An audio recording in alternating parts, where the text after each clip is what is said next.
गुरुदेव जय गुरुदेव।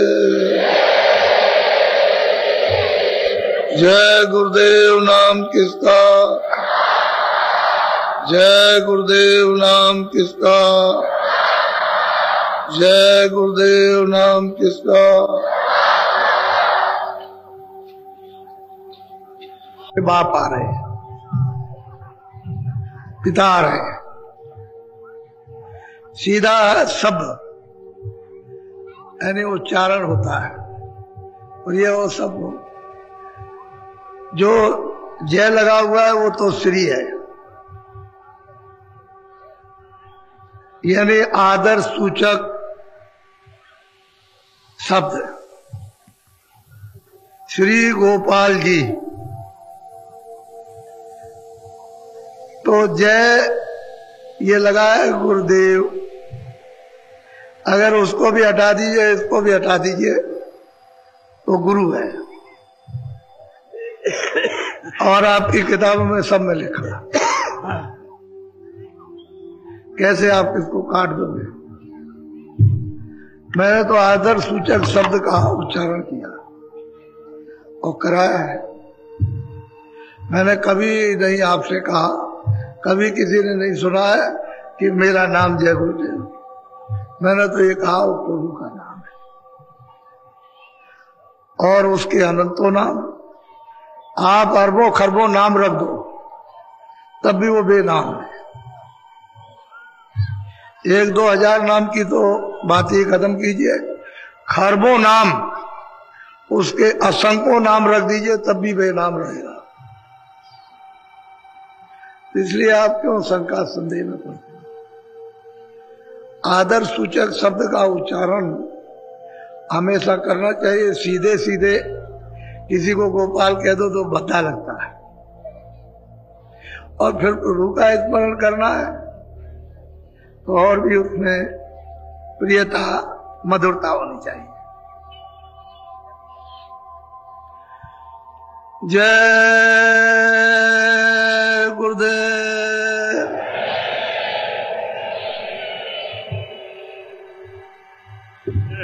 जय गुरुदेव नाम किसका, अब इसमें किसी को संकोच नहीं करना चाहिए। हिंदू बोले परमात्मा में और मुसलमान बोले खुदा का, क्या बुरा है। भाषा ही अपनी अपनी, और क्या है। न जानने की तो लड़ाई है। और अगर जान लिया कि भाई इसी का नाम सूरज भी है और इसी का नाम ये, इसी का नाम ये, इसी का नाम, तो झगड़ा किस बात का।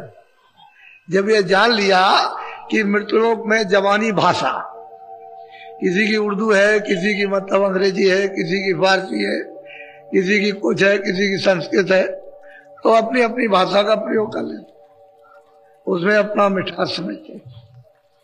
तो इसलिए हम मुसलमान बोले खुदा का, ईसाई बोले घाट का, नुकसान क्या है। और जितने भी हमारे सरदार हैं वो सब के सब बोले गुरु का, तो किसी का कोई नुकसान नहीं।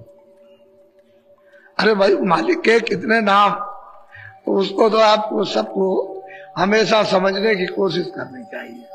और वैसे ही न जानने के कारण लकीर के फकीर बने रहेंगे तो फिर कुछ भी नहीं बन, कुछ नहीं कर सकेंगे, ना अपना ना दूसरों का, ना अपना ही भला कर सके ना दूसरों का। तो इसलिए सब चीज को जान, अगर इन लोगों ने समझ ना लिया होता तो आप ये देखो दृश्य, ये दृश्य आपने पूरे माघ मेले में और पूरा जब जब कुंभ होता है, कुंभ भी होती है, तो आपने ये दृश्य नहीं देखा इस तरह का आपने। अभी तो ये थोड़ा सा जरा रुक जाइए, वो मतलब है कि रात भर चलेंगे, दिन भर कल चलेंगे, 10 दिन का कार्यक्रम है, लेकिन 28 को इसका रूप आपके सामने हम बताएंगे आप, अब आप देख लीजिए। तो इसलिए हर चीज का अनुभव, कोई बात तो जरूर है इसमें कोई बात, कोई सत्यता तो जरूर है। क्यों कि हम मनुष्य हैं, हम सत्य की खोज में लगे हुए हैं। तो जब वो सत्य उसके सामने आता है तो और सत्य को सब चाहते, घर में सब लोग सुख चाहते, हम वो सबको सुख हो जाए। एक चीज तो सत्य है कि सब सुख चाहते हैं, सब आदर चाहते हैं, सब प्रेम चाहते हैं, सब सेवा चाहते हैं। तो जब एक चीज चाहते हैं और फिर नहीं है, वो तो बनानी चाहिए। तो मैंने सुबह आपको थोड़ा सत्संग की गोस्वामी जी महाराज का आपको दिया था, जो यहाँ संवत 1589 में राजापुर गांव में जल हुआ था उनका, और 25 साल की अवस्था में आद से अंत था, यानी कोई चीज उन्होंने जर्रे भर भी नहीं छोड़ी कि कुछ छोड़ दिया हो, उन्होंने प्राप्त कर लिया।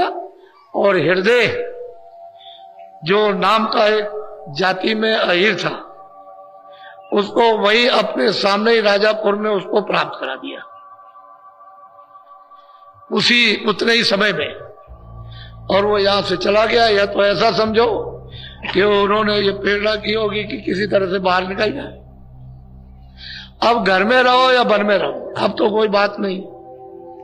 अब तो उन्होंने मालिक को प्राप्त कर लिया, कहीं भी रहे, अब कुछ नहीं। चाहे घर में रहो, साधु रहो, या मतलब है कि गृहस्थ, अब उनकी मर्जी के ऊपर है। तो मतलब ये है कि वो तो गया उधर और वो चल दिए और वो पहुंचे काशी में। तो कहने का मतलब यह है कि उन्होंने कितने कितने लोगों को प्राप्त कराया, वो तो मैं आपको संकेत दे दूंगा और किस तरह से प्राप्त। लेकिन पहले इनकी तो गाथा सुन लीजिए। आप लोग तो कुछ और समझते हो, क्यों छोड़ो। महात्माओं की वाणी और महात्माओं का राज और उनकी पहुंच, ये कोई नहीं जान सकता, कोई नहीं समझ सकता। तो जरा सा अभी थोड़ी देर में फिर सुनिएगा। ये सब के सब आ रहे हैं, थोड़ा आ जाने दीजिए, अभी टाइम है। आप सब लोग ये गंगा स्नान दिन में उसी मुहूर्त में कीजिएगा। आगे पीछे करोगे तो फिर मैं जानता नहीं।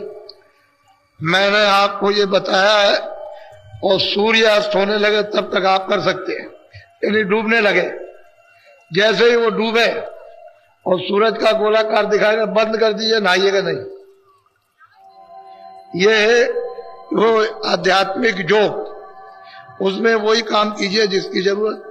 और वो देखो गंगा महारानी, वो तो कुछ नहीं सुनेगी, कुछ नहीं सुनने वाली। इंद्र की सभा लगी कि संसार में लोग रहते हैं बड़े पापी हैं, बड़ी दुष्ट आत्माएं। तो बड़ी सभा लगी, सब देवताओं को बुलाया, वहां के देवताओं को, स्वर्ग लोक के, मृत लोक के सब देवताओं को, जल को भी, अग्नि को भी, वायु को भी, आकाश को भी, सबको उन्होंने बुलाया। गंगा को भी, जमुना को भी, जितने तीर्थ थे सब देवता। तो लोगों ने निराकरण किया कि भाई मृत्यु लोक में मतलब ये कि सबसे ज्यादा पाप कौन लेता है। तो ये बताया कि गंगा जी लेती। तो कह लगे गंगा जी इस इंद्र की सभा में नहीं आएंगे, क्योंकि पापी का हम मुंह नहीं देखना चाहते। तो ये पहुंची वहां, सबके सब पहुंचे। तो इन्होंने कहा आप नहीं बैठ सकते हमारी सभा में। क्यों नहीं बैठ सकते? कि तुम बहुत पापी हो, सारे संसार का पाप लेती हो। कह लगे भाई वैसे तो बात यह है कि मैं पाप नहीं लेता हूं। अगर आपने ये समझ लिया कि मैं पाप लेता हूं तो मैं तो अपने पास कुछ रखता नहीं। कह लगे आप क्या करते हैं? कह लगे मैं समुद्र को दे देता हूं, समुद्र को। तो कह लगे समुद्र बड़ा पापी है कि सारे संसार का पाप ले लेता वो, तो उसको मतलब यह कि इसमें प्रवेश न होने दिया जाए। अब वो समुद्र पहुंचे वहां, तो उन्होंने जब सुना कि हमको निकाल दिया सभा से, तो उन्होंने कहा कि भाई क्यों निकाला?